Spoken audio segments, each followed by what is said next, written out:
Hello everyone, welcome back. So last day we have discussed about rayons and all the processes relating to create rayon and so on, right? So today we will discuss about rest of the synthetic fibers.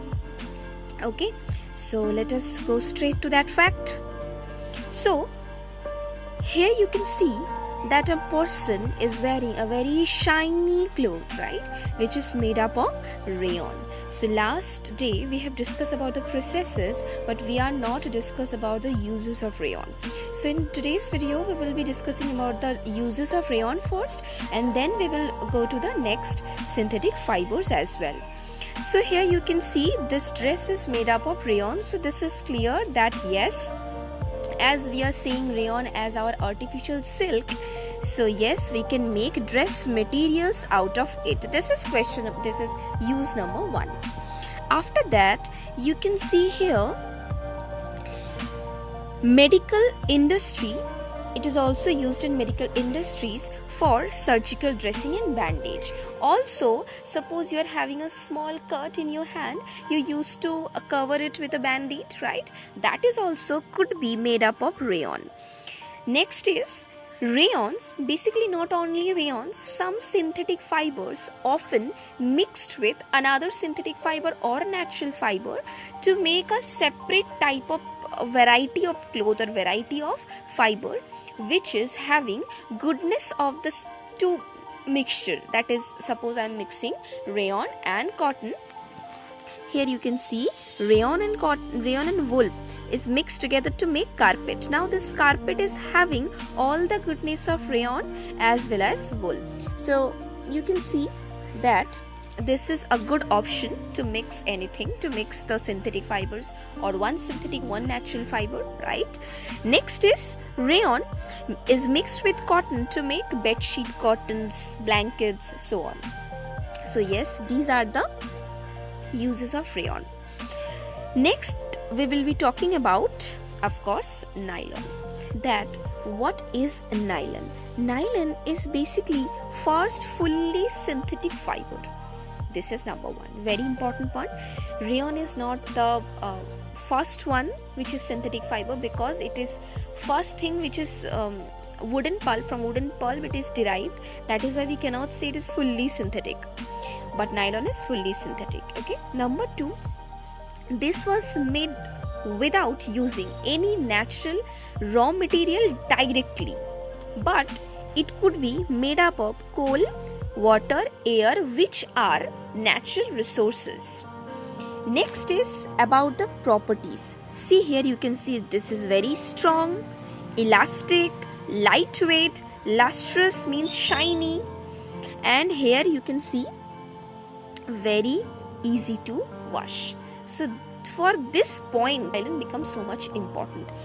Nylon can be used as dressing material, number 1. Number 2, it could be made means for rock climbing we can use, and for making parachutes we can use it. Okay, so these are the things about some facts about nylon. Other than that, the most important thing in this video, we are going to discuss 2 to 3 extra question. I am not giving you separate worksheet for the extra question. Within the videos now on, there will be extra questions.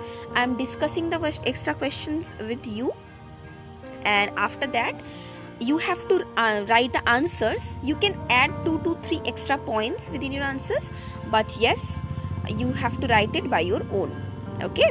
Question: why nylon is used to make parachutes? Nylon is just comparable to the strength of steel wire, right? So as it is comparable, or it is considered to be much stronger than steel wire, so of course to hold the weight upward, see, you can see the person here, to hold the weight upward when you are up in the sky with the help of parachute, so you need a strong thread, right? So nylon is the bestest thing to use. Okay, so this is your extra question number 1. You can add more points. Number 1, you can write it is very strong. Number 2, its strength is comparable to or more than steel wire. Number 2. Number 3, you can say it is very easy to wash, right? So these are the things you can add. Next we will be discussing about polymers and monomers. See, to discuss about polymers and monomers, we need to break these terms one by one. See, suppose polymer I am taking. So I can break this into poly and mer. Poly means many and mer means part or unit. Mono means one and mer means again part or unit. Suppose I am having some beads joined together. These beads are identical. Okay, they are in repetitive formation.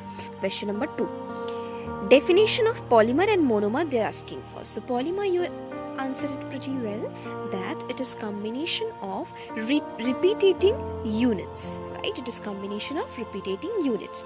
So this will be your first line, first sentence. Second, these units are often chemical substances.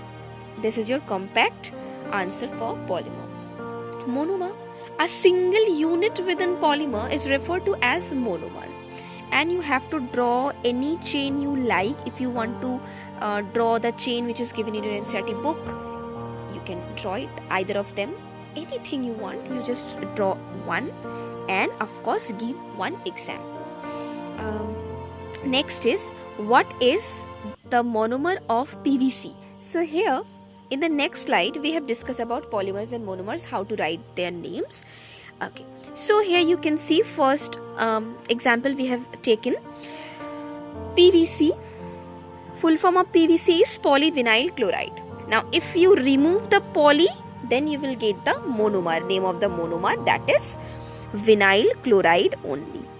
Okay, now if you have understand that just by removing poly from the name of the polymer, you can get the name of the monomer, then of course you can answer the next question, that is polyester. What will be the monomer of polyester, right? Okay, so as we have taken it as an example, so let us discuss what is polyester. Polyester is nothing but our third type of synthetic fiber. Now this is very famous. Why?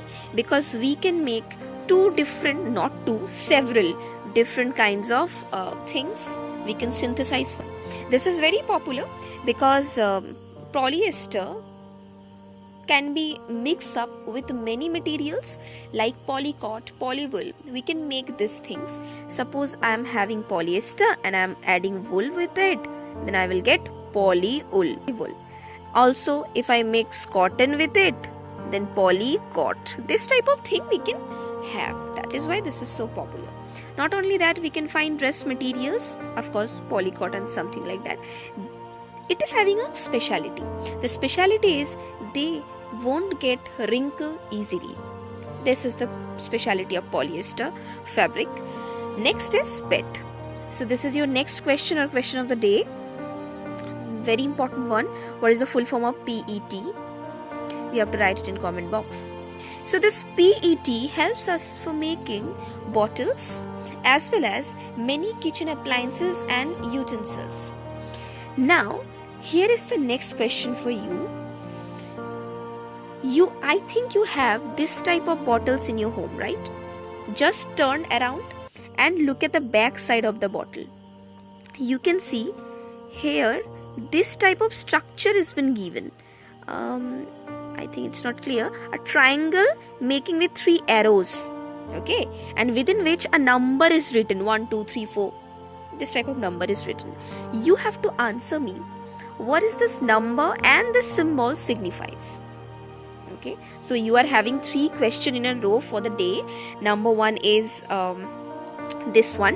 What is the monomer of polyester? Number 2 is full form of PET, and number 3 is, if you turn a bottle, then in the back you have got a triangular shape making of 3 arrows, I think made up of 3 arrows. What does this symbol signifies, and within which a number is written, what is the number signifies. Okay, so these 3 questions you have to answer. PET is also used for just bottle, utensils, films and many more. Next we will discuss about acrylic. Now before going to this part, I want to say one more thing, that is acrylic, polyester this type of clothes you should not wear during you are doing something in the kitchen. That if you are cooking something or something like that, you are near to fire, you don't probably not wear polyester or acrylic clothes, because they tend to catch fire easily. And as they are having in acrylic, it's having a woolen structure, and is in polyester it is having a elastic type of structure. That is why they melt very easily and stick into our skin. So of course they are not at all safe. While we are cooking, we should avoid wearing this type of clothes. Okay, now last is acrylic. Now if you want to have a proper example of acrylic, many of us actually wearing glasses, right? If you open the box of the glass, container of the glass, you can see a small piece of cloth, right, which is actually give you a woolen structure. That is nothing but made up of acrylic. Okay, so the artificial silk is rayon. Now here the artificial wool is also known as acrylic. We can substitute of wool could be made up of acrylic, like shawls, sweaters, covers, different type of mobile covers and something like that, right? So yes, up to this we are discussing in this video. Now in the next video we will be discussing about plastics, and the next video will be coming very soon. Thank you. See you soon.